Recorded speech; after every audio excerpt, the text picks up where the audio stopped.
What is it that you truly want in life? What is it that would truly fulfill you? In the past, you've named only attributes that were outside of you. I'm referring to all the cars, money, lifestyle, rewards, etc. I need you to take a different approach to your perceptions on life and what is causing you anxiety, sadness, and everything else that's unaligning. Address your true desires and separate anything outside of you. Women, money, attention, all of that are all byproducts of you being physically, emotionally, and spiritually fulfilled. Once you've become clear on the wants, figure out the embodiment. How does this person speak, think, and act? How does he handle himself? What does this person value? What is his moral compass? Now meditate on it. That whole chapter really just speaks on self-improvement in the truest and most honest perspective, right? It's detaching yourself from your ego, detaching yourself from the things outside of you that's influencing your own internal compass, right? We all have a spiritual compass. We all have an internal compass that's aligning us and guiding us down certain paths into certain people, to certain places, to certain events for a reason. Now your ego is creating attachments to things outside of you. Now your desire to achieve, get, obtain, experience whatever said thing that's outside of you is causing you to implement steps, it's causing you to implement routines, it's causing you to implement ways of thinking to get yourself closer to that egotistical want, right? So it's very important to separate the things that you truly want from the things that you actually need, right? And a lot of the times we only look at our needs from the basic foundation, right? From the basic level of survival mode, in other words, right?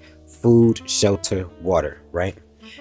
What else is after that? What else does your spiritual path need in order for you to go forward, right? There's other things in life that we are meant to experience. Now, unfortunately, when you grow up in a very impoverished community or with minimal resources, the basic foundation of needs is all you're focused on. You're focused on survival mode, food, water, shelter, right? But once you have those things, you need to start asking yourself, what actually matters? What do I need to fill my time with? What do I need to focus on? What are the things that my spirit is asking of me? What are the needs that my spirit is asking for me?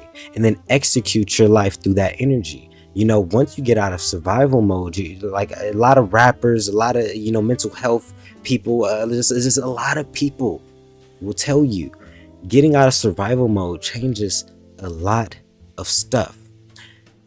And then to tie all of this further to, well, not even further, but closer to where, we started when I was saying, looking inside of you and not outside of you, right? Let's say your spirit, right? There's people out here who are supposed to be writers, book authors, and all this other type of stuff, right? Your ego is telling you, I want that G-Wagon, I want that Benz, I want that Beamer, right? So you're going to implement things in your life that you think will get you the income that's needed to get said Beamer, said Benz, right? But in the process of you doing that, you're forgetting what your spirit actually needed. If you were meant to be a writer, if you would have wrote the songs you needed to, if you would have wrote the books you needed to, if you would have just kept writing, all of that would have been funded on the back end. You would have got all of that regardless. But your ego told you that you wanted that car so much that you were willing to implement a false perspective, a false ideology, unalign yourself just to get it faster when you were going to get it anyways, if not quicker, if you would have just did what you were supposed to do. You see, the way that we perceive our needs and our wants in life is solely based upon where your ego is at in the moment. What if you think that you're this type of person who you can just live without money. You can do whatever you want to. You're just gonna go into the forest, live just very minimalistic and all this other type of stuff. That's fine. Your needs is going to reflect what you're thinking in that moment. If you think all you need is the forest, water, and some grapes and shit to survive, that's all you're going to focus on, and you will have your needs fulfilled. If you think you need $1 million to live life accordingly, that's what your attention's going to be on. You're going to be one of those people who's chasing $1 million before you actually live life.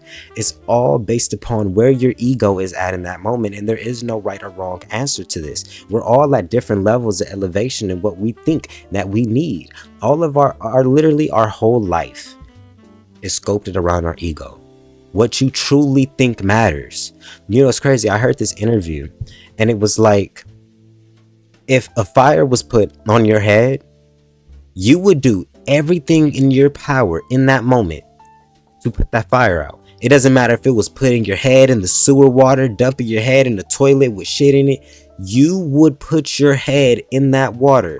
You would do whatever it takes to make sure your hair isn't on fire anymore. If you had that principle with certain things in your life, certain things would have been changed, but you don't see an urgency in it. You don't see an importance in it. And since you don't see an urgency, since you don't see an importance, your needs and your wants are shifted somewhere else because you think you need something else done right now, right? This is why I've been saying this whole video, your ego, the things outside of you, and what you're attaching yourself to energetically, spiritually, and mentally will have a direct reflection of what your life looks like.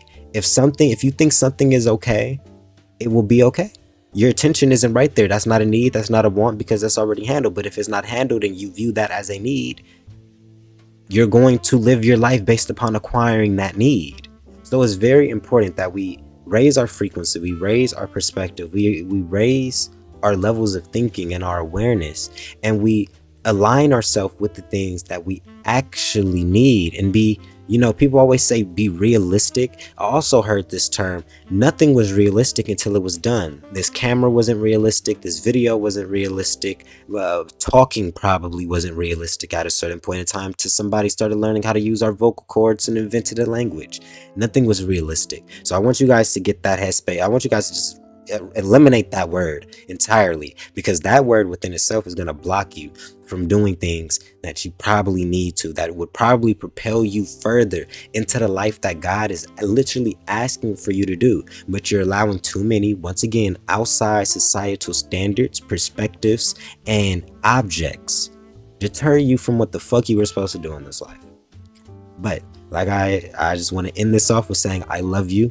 As always, I know my energy sometimes could go up, up, up, up, up, up, up. I'm gonna bring it down for y'all real quick. I love y'all, right? Take care of yourself, right?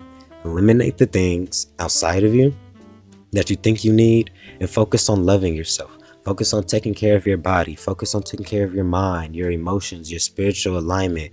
Focus on the things that matter, and you'll have a lot more energy and a lot more focus when it comes to doing the things that you quote unquote need to do. There's a routine, there's steps to getting things done. Don't hop into self-care before you get into self-improvement, because at that point, you're just taking care of bad habits. Focus on self-improvement, change the things that you don't want, change the things that you know you need to change, implement the things that you know you need, and then implement self-care so you can take care of the things that you have, so you can continue to have mental clarity, mental peace of mind, energy, excitement, inspiration, to continue fueling the things that you truly need to do. Get in alignment, y'all. I love y'all.